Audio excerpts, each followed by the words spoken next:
제3차 조국교수 스타 서울대인 촛불집회 입장이 계속해서 진행되고 있습니다. 1분 후에 본격적인 집회를 시작할 예정이고요. 현재 저희 집회 주최 측인 총학생회 추산 약 350여 명의 학생 구성원 여러분들께서 지금 집회에 함께하고 계십니다. 350여 명의 학생 그리고 졸업생 동문 여러분들께서 이 자리에 함께해 주시고 계십니다. 그리고 뒤에 줄이 계속 이어져 있기 때문에 인원은 계속 늘어날 것으로 보이고요.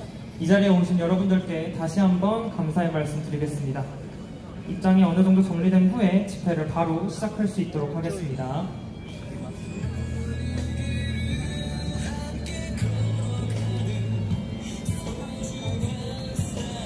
뒤쪽에 앉아 계시거나 지금 입장하고 계신 분들께서는 앞쪽으로 좀 최대한 자리를 당겨서 앉아주시길 부탁드리겠습니다.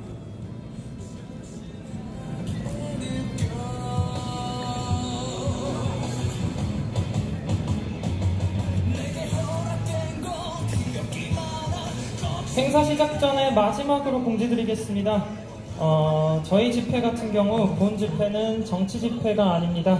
총학생회 주도로 학생들이 자발적으로 모이고 준비한 제3차 서울대인 촛불 집회입니다. 정치적 의도를 가지고 이 자리에 앉아 계신 분, 그리고 특정 정당이나 정치 집단의 목소리를 대변하기 위해 이 자리에 앉아 계신 분들께서는 지금 당장 집회장 밖으로 나가주시길 부탁드리겠습니다. 또한 집회 직후 정문까지 행진이 있을 예정이오니 끝까지 자리를 지켜주시면 감사하겠습니다. 또한 저희 이번 집회를 준비하기 위해 스태프로 자원해주신 총학생회 중앙집행위원 10여 명이 계십니다. 그분들께서 안전관리와 여러 사안들을 관리하고 계시니까요. 무슨 문제가 생기거나 질의가 생기신 분들은 저희 스태프들한테 말씀을 해주시면 될 것 같습니다. 화장실 같은 경우는 여러분들 기준으로 왼쪽에 있는 학생회관 1층에 마련이 되어 있습니다. 화장실이 급하신 분들께서는 학생회관 1층 화장실을 이용해 주시면 감사하겠습니다. 다시 한번 안내 말씀드립니다. 집회 후 정문까지 행진이 예정되어 있으니까요. 중간에 비가 오더라도 조금만 참고 집회 끝까지 함께 해주시길 부탁드리겠습니다. 그러면 네, 현재 집회 측 주최 측 추산 현 집회에 400여 명 정도의 학생분들이 와 계십니다. 400여 명의 학우분들이 법무부 장관 조국 후보자의 임명 강행에 규탄과 분노의 목소리를 내주시기 위해 이 자리에 와주셨습니다. 400여 명의 학생 여러분들 그리고 계속해서 추가되실 학생 구성원 여러분들과 함께 집회를 곧 시작하도록 하겠습니다. 집회 시작 전에 저희가 발언과 발언 사이에 구호가 예정되어 있습니다. 1, 2차 집회에 와보신 분들도 계시겠지만 안 와보신 분들을 위해서 다시 한번 연습을 한번 해보도록 하겠습니다. 제가 여기 앞에서 법무장관 자격 없다, 지금 당장 사퇴하라 라고 외치면 여러분들께서 똑같이 법무장관 자격 없다, 지금 당장 사퇴하라 라고 외쳐주시면 됩니다. 그럼 저희 한번 구호를 연습해보고 가도록 하겠습니다.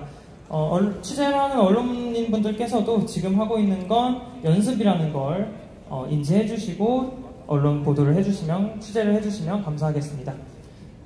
구호 한번 연습해보고 가겠습니다. 법무장관 자격 없다! 지금 당장 사퇴하라! 법무장관 자격 없다! 지금 당장 사퇴하라! 네, 너무 감사드립니다. 연습 구호였고요. 다시 한번 안내 말씀드립니다. 본격적으로 집회를 이제 시작하려고 하는데요. 저희 집회 직후에 정문까지 행진이 있을 예정이니까 중간에 비가 오거나 다른 일이 있더라도 끝까지 좀 집회에 함께 해주시면 감사하겠습니다. 인사 말씀 올리도록 하겠습니다. 저는 이번 집회 제3차 서울대인 촛불 집회의 진행을 맡은 서울대학교 부총학생회장 김다민이라고 합니다. 반갑습니다.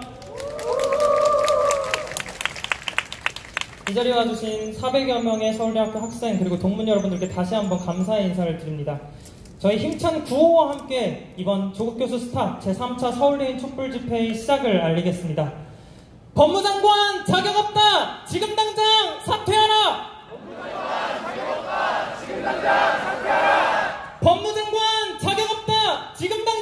사퇴하라! 네, 감사합니다. 첫 번째 발언으로는 저희 주최 측인 총학생회 발언이 있겠습니다. 첫 번째 발언은 제61대 서울대학교 총학생회장이신 물리천문학부 1호학번 도정근 씨의 발언이 있겠습니다. 큰 박수 부탁드립니다.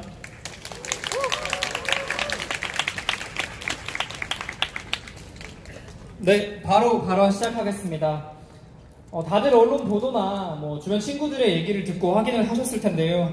결국 조국 교수님이 법무부 장관으로 오늘 임명이 되셨습니다. 그럼에도 이 자리에 여러분이 이만큼 모여주셨다는 것은 그만큼 우리가 분노하고 있다는 뜻이라고 생각합니다. 지난 6일 진행된 조국 법무부 장관 후보자 인사청문회에서 더불어민주당 금태섭 의원, 법과대학 86학번 금태섭 선배님께서 하신 질문으로 발언을 시작하겠습니다. 이번 논란으로 큰 실망을 한 젊은 세대를 위해서 첫 번째 질문을 드리겠습니다.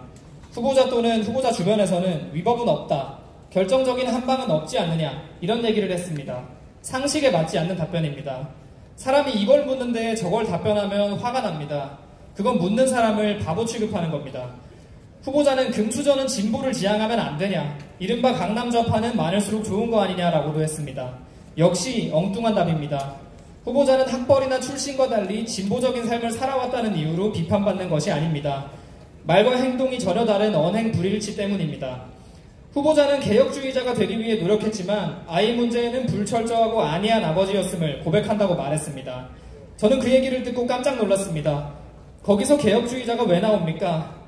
후보자는 이 자리에서 지금까지의 언행 불일치, 그리고 젊은이들의 정당한 분노에 대해 동문서답식의 답변을 해서 상처를 입게 한 것에 대해 진심으로 사과할 생각은 없으신지요? 그 연장선상에서 묻겠습니다. 이중 기준의 문제입니다.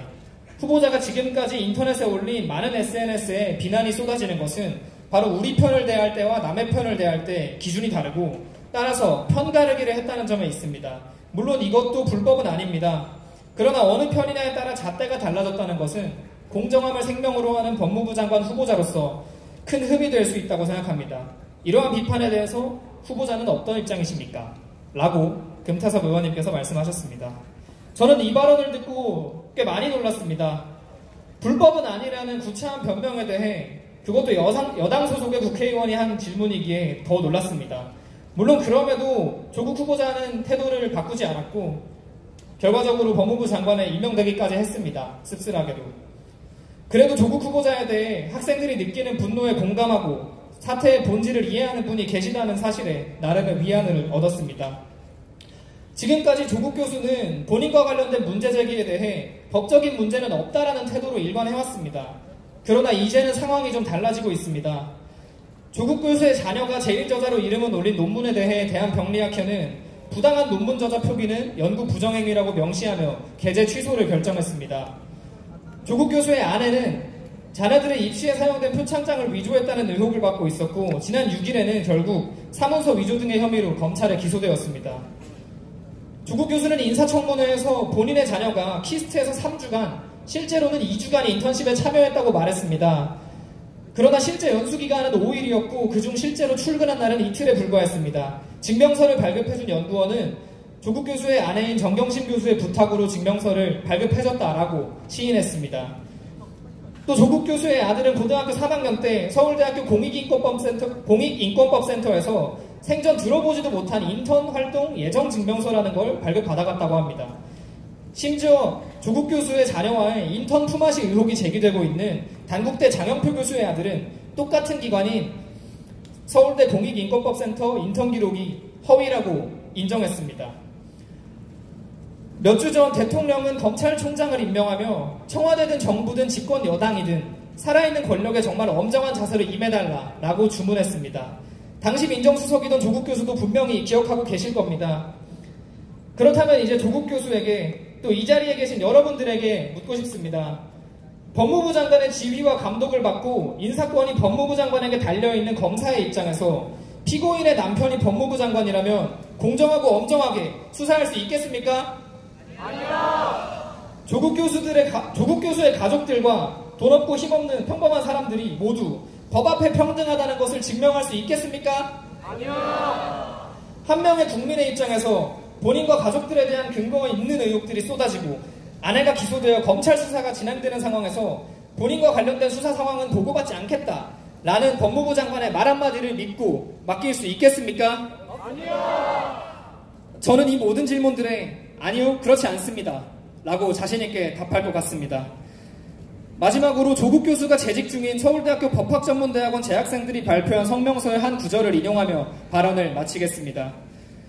우리는 말과 행동이 다른 지식인에게 자신에 대해 더욱 엄격해질 것을, 앞에서는 공익과 정의를 외치면서 뒤에서는 자신의 입속을 챙기는 공직자에게 국민 앞에 떳떳해질 것을, 불법은 아니라는 미명하에 부당한 이익을 취하고 사회적 지위를 대물림하는 기득권에게 정의를 다시금 고민할 것을 촉구한다. 후보자는 자신을 둘러싼 다수의 의혹이 검찰 수사를 통해 밝혀질 것이라 말한다. 자신이 법무부 장관에 오른 후에도 수사의 공정성이 저해되는 일은 없을 것이라 확언한다. 그러나 우리는 오늘날 후보자의 말이 그 무엇도 담보하지 못함을 알고 있다. 검찰 수사까지 진행 중인 지금의 시점에서 후보자가 검찰 사무의 최고 감독자인 법무부 장관이 되는 것은 검찰의 독립성과 법 집행의 공정성에 대한 국민의 불신만을 키울 뿐이다. 후보자가 진정으로 원하는 것이 엄정한 검찰 수사와 이를 통한 의혹의 명백한 해명이라면 조국 후보자는 장관직에 올라서는 안 된다. 조국 교수는 모든 의혹이 해소되기 전까지 법무부 장관 임명을 스스로 거부하라. 조국 후보자는 모든 의혹을 해소하지 못한다면 법무부 장관 후보직을, 그리고 지금은 법무부 장관직을 사퇴하라. 이상입니다. 감사합니다.